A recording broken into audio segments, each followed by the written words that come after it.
The Be-6 is a Soviet premium tier 4 battle rating 5.0 floating boat slash torpedo bomber. I knew exactly what to do with this plane, but it's not so obvious for the rest of non-experienced bomber players. Today's video is sponsored by the Free Eagles app for War Thunder. Download the app in the video description below and use the code shown on screen to get 10 golden eagles right now. Welcome back to War Thunder and welcome to the plane review of the Be-6. Now this will be completely different to a tank review, as planes are not so easy to grip with stats compared to tanks, as well as the unique characteristic of the Be-6. So let's talk about the Be-6 and its downsides and then its good sides. First of all, the Be-6 is a Soviet premium rank 4 battle rating 5.0 flying boat slash torpedo bomber. And that is rather unique. I think it's the highest battle rating and the highest rank flying boat in the game. But it's not really fast, is it? So when I look at bombers at that battle rating, for example around about the German medium bombers, Do 217s, they have a completely different playstyle. The description of the Be-6 as a flying boat brings a lot of disadvantages right with it. It has no belly gunner, and yeah, it cannot really reliably land on a runway, so to speak, without going into the risk of tearing itself apart. So you need to come along with what you have when you start. And that is actually not that bad. But again, the dive speed or even the overall speed is really slow. And at 5.0 you face a lot of nasty opponents from any nation. So what can you do with this? Well, let's have a quick look at the bomb load first. You have a few options, but the two really interesting options are the bomb load for the 8 FAB 500 bombs, so 8 500 kilogram bombs, which is not too bad. And also you have two torpedoes, two 45-36 MAN torpedoes. You also have the option of fitting two 1.5 ton bombs. And that means you can take out two mini bases or bombing points, as I will show you right now.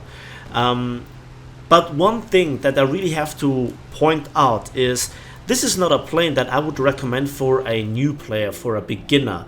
I would recommend this for somebody that wants to troll hard, because the playstyle here of doing the usual bomber stuff is just one of 3 playstyles that you can do with this plane, that also every other bomber can do to a certain degree. First of all, it's rather boring, it's rather repetitive, and you cannot reliably carry in this plane. And the matter for RRB at least is that you need to be a fighter to have a really great impact. Killing the enemy team is still the most reliable way to win a game. But let's have a quick look at what I'm doing right now. I'm attacking the landing crafts with the front 23mm gun, and I actually destroyed. In this battle I actually also had a 500% Silverline booster activated, aside from this being a premium aircraft and also my premium account, and you can see it really can rack up the money and the enemy. However, this is overall a rather sluggish bomber. It's not pinpoint accurate as, for example, the Tu-2, as well as, again, as I mentioned, slow. Furthermore, it's a rather soft target. AAA, when hitting a few times, I'm talking here about the base AAA, can easily ruin your day, killing a lot of your crew members, killing a lot of your modules, and ultimately also the engines before eventually shooting you down. So it doesn't really look that good in this respect. But there is a bit more about the Be-6. The second playstyle is to just fly in a straight line, not dive, not try to achieve the maximum speed, just trying to hold your altitude, get rid of the bombs, and this is probably the playstyle that most bomber pilots do in Air RB, at least when I face them.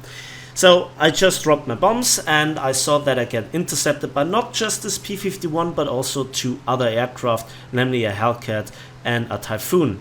And this P-51 does everything wrong. He holds still, he flies in a straight line, he makes it easy to get off a quick burst, few hits, critical strike, and I set him on fire. Now I dive away to get a better attack angle, making shooting at me a bit more tricky for him, and well, that was pretty easy, wasn't it? And then there is this Hellcat. He does it a bit smarter because I have a lack of, well, belly gunner, but he then gets into the firing range of my, well, rear gunner, and that's then it. Another hit on this Typhoon, and he tries to evade, but ultimately he wants to attack. Let's see how that goes for him. And not very well, does it? A bit of spraying, and that was a triple kill, just like that. But you can see the plane is still very soft. It's not a B-17, it's not a Tu-4 in this respect, although the defensive armament might remember you. So one engine is completely dead, I'm smoking, I'm listing heavily to one side, I have to do a lot of manual control input to keep the plane, well, kind of in the air, but to this point I still have full controllability. It's not very easy, but still manageable. Now let's talk about the defensive gunners. You have 2 turrets, one in the rear and one on top of the plane with dual 23mm. For all intents and purposes they are the same as on the Al-28, the Tu-4, and I think that should give you a good impression what the defensive gunners can do. First of all, the muzzle velocity is just on point in terms of reliable aim, at least for me. Then they spray a lot, but that gives just a net in which you will catch the enemy plane, and you have a pure HE belt that not just can deal with enemy transport ships, but also very easy with enemy aircraft. And there is the Bane, a Focke-Wulf 190, and it's an American one, it's red, so it's an A8. For 20mm it will really utterly, rip me apart. But I will do that to him as well, at least when I get my aim right. But he has tripled me, he has just cut through my control cables, and that renders me rather useless. But I killed 4 enemies. 4 enemies wasted themselves on one bomber. Yeah, you realize where this is going, right? So in a nutshell, this bomber is less of a serious player than more a troll bomber. At least that was the way that I used this the most efficient way. And killing enemies is always good, but it's also important to kill the right enemies. Now if you kill enough enemies, that's always, having a very good impact. But there is something that your fighters might always struggle with, and those are the high altitude strategic bombers. You don't get the high altitude strategic bomber spawn, but you still get a bomber spawn. Now again, I flew here in a straight line and I wanted to intercept enemies. One video I already made where I used a plane with a rather bad bomb load to hunt enemy bombers, and that was, do you remember my Lincoln video where I hunted down enemy bombers, and ultimately also had a video against the Russians where I killed off 6 enemy fighters? Yeah. You actively hunt them. How do you do this? Well, enemy bomber pilots are very easy. They fly in a straight line. They do not really attack, they do not change course. When they get intercepted, they are always like behaving much like, oh, so be it, I had a bad game, next time it will be better.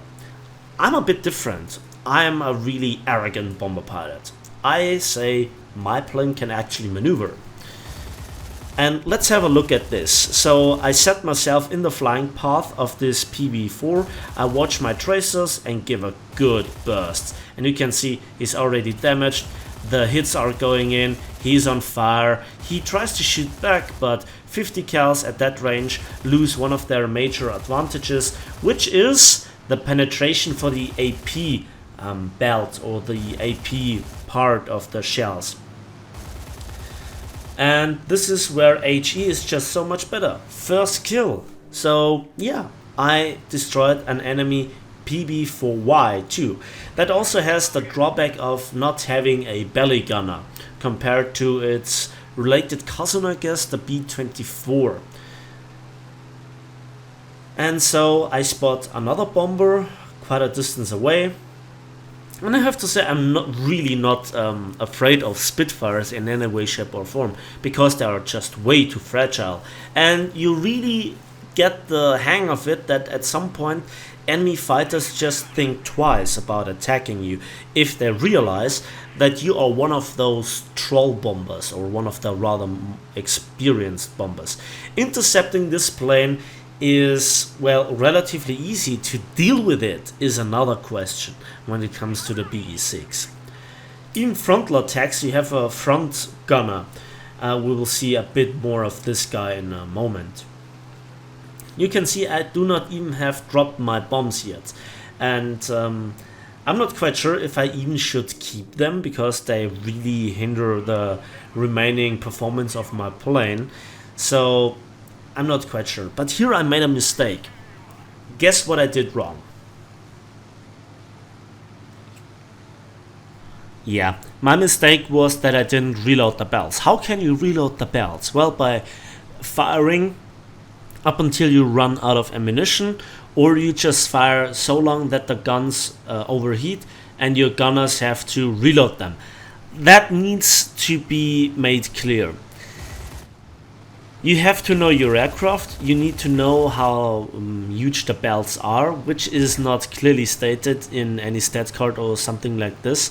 And there must be no enemy around that can attack you before you have reloaded, which is exactly what happens here.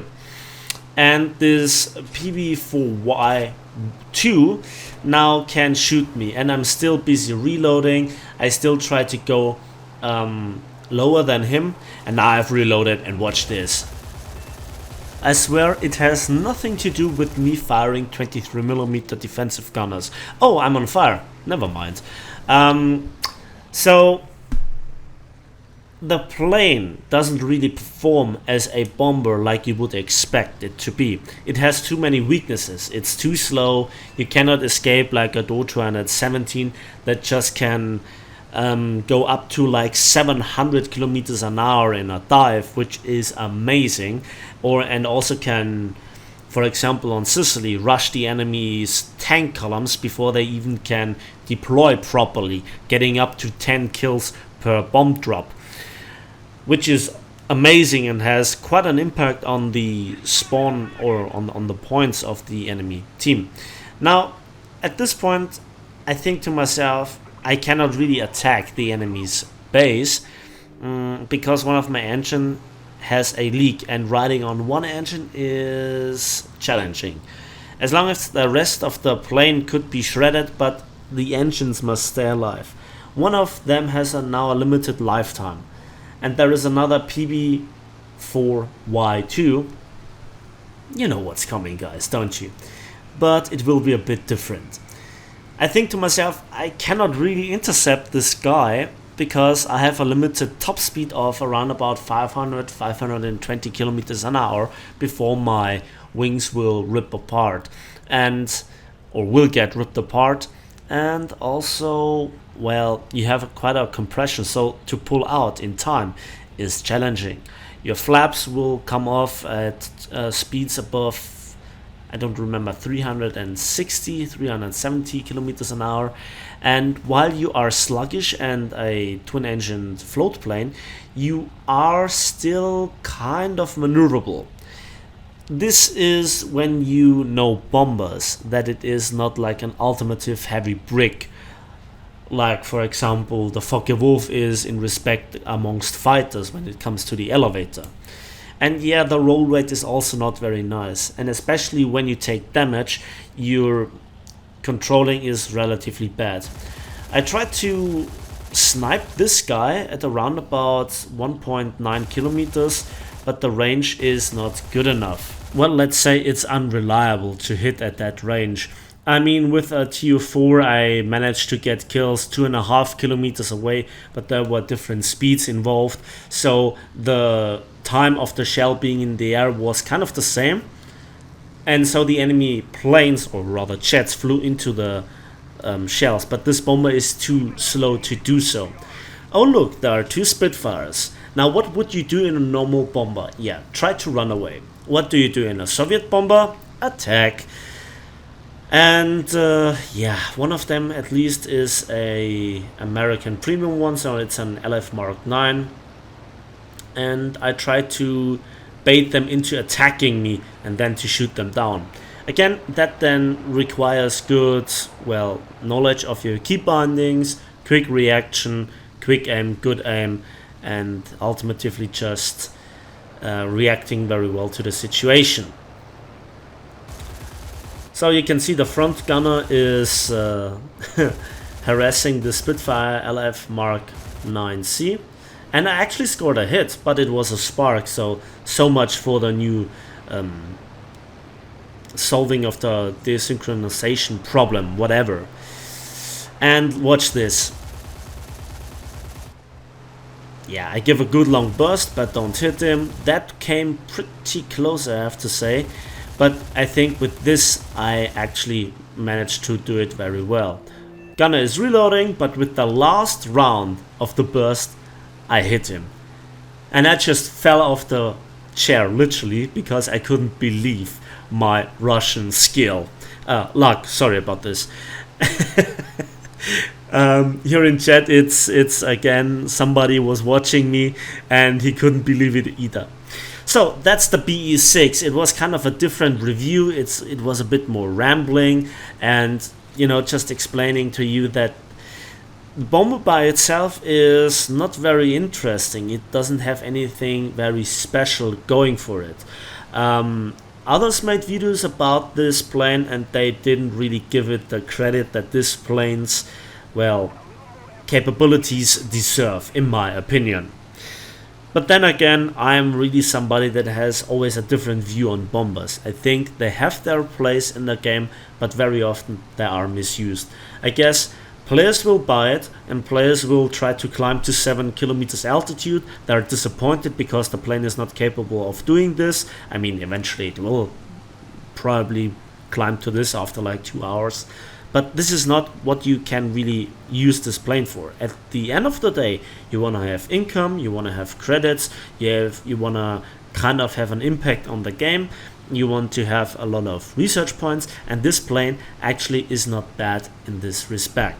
So my final verdict for this bomber is, it's not very noob friendly or beginner friendly, but if you know what you're doing, if you are a bomber enthusiast and you look for something special that can reliably troll, with the Be-6 you have a plane at your disposal that is not all that bad, and it trains you a little bit for the upcoming adventures that are the TU4 and the AL-28. So that's it for me today. Thanks for watching, thanks for listening. I hope you enjoyed this video. Don't forget to give it a like, subscribe if you want to see more, and we'll see each other in the skies of War Thunder.